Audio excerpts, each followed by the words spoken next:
আপনাকে ডাকে না, কারণ কি?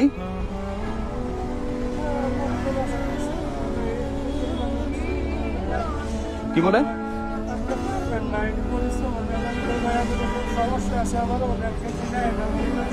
মানে বলে যে আপনি হুজুর মানুষ, পরিশ্রমের কাজ আপনি পারবেন না।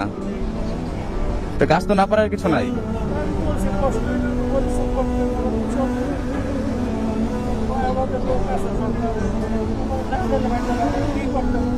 বসে আছেন কখন থেকে? 6টা থেকে বসে আছেন? আপনার মা স্ট্রোকের রোগী।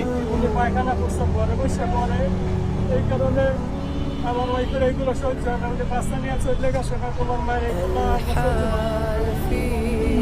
في وجوه